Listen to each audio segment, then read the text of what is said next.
The Times newspaper put it well, and I quote, that in a dangerous world, British security is being risked by ministers and departmental lawyers who believe appeasing faux anti-colonial sentiment in the UN matters more than national interest.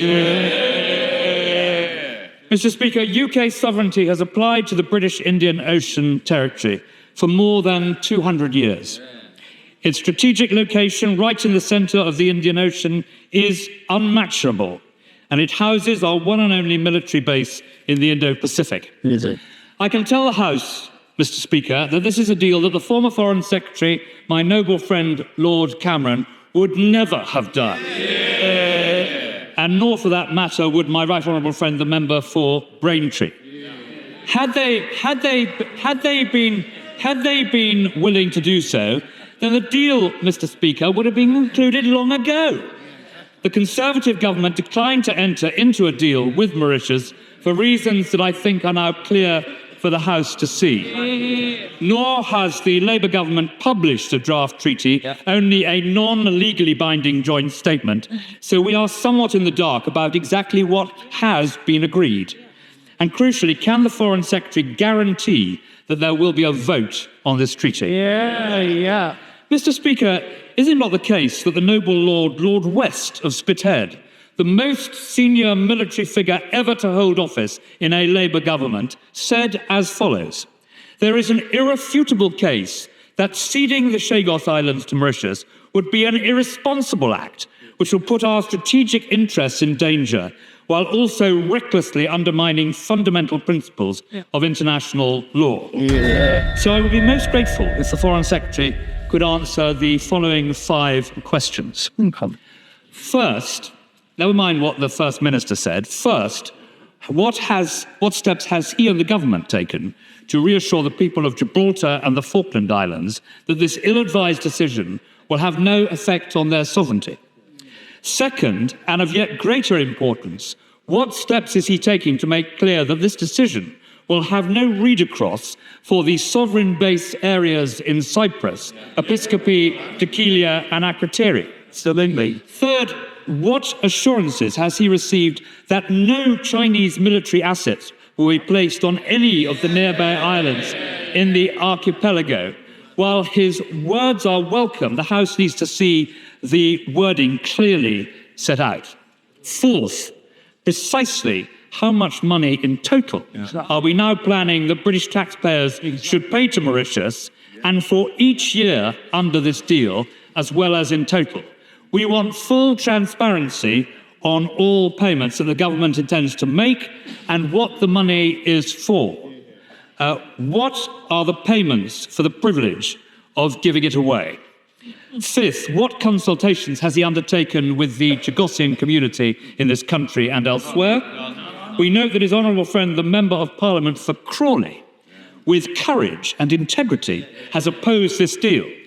It remains to be seen whether others on the benches opposite will have the good sense, courage and integrity so to do.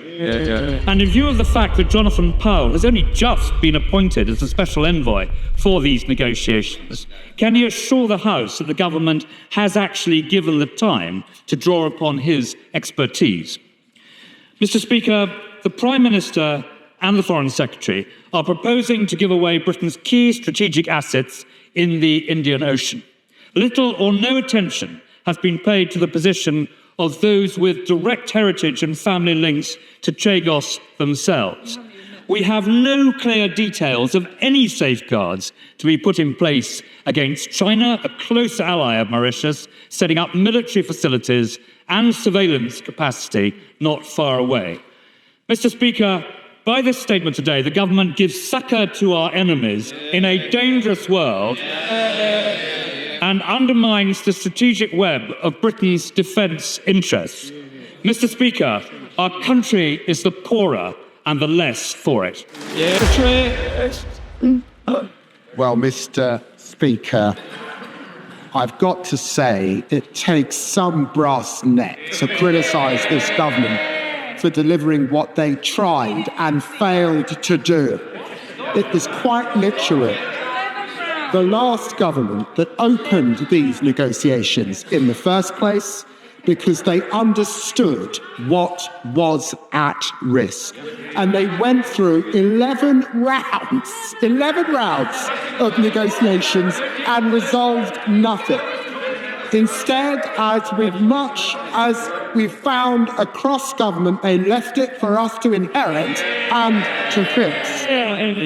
He praised and aped the former Foreign Secretary and the member for Braintree, now auditioning for the Tory leadership, who seems to have suffered short memory loss in the last few years. He told the Commons that in negotiations with Mauritius, and I quote, "Our primary objective is to ensure the continued effective operation of our defence facility on Diego Garcia." That is exactly what we delivered. Don't take my word for it. Ask President Biden. Ask Secretary Blinken. Ask Secretary Austin. If this could win the approval from the White House and the Pentagon for protecting security interests, then I think the right honourable member can rest easy and put down some of the bombast. The reality is that if you don't support this agreement, you either support abandoning the base or breaking international law. Yep. So I ask him, which is it? Our agreement secures the base. It stops a potentially dangerous illegal migration route. It protects the marine areas. It provides new support for the Chagosians, and it ensures that the UK is compliant with international law. There was a time when the Tories believed in international law. Now they seem to have given up, telling other people basically they should go ahead and break it. No, that's it. The honourable gentleman knows that this was a serious negotiation begun by the last government, left to us to conclude. It secures the future of a very important security asset in the Indian Ocean. They posture, we lead. And of course, Parliament will get the scrutiny that it deserves in the coming months. He knows too that this was a negotiation between two governments. And of course, we kept the Chagosians informed all along the way.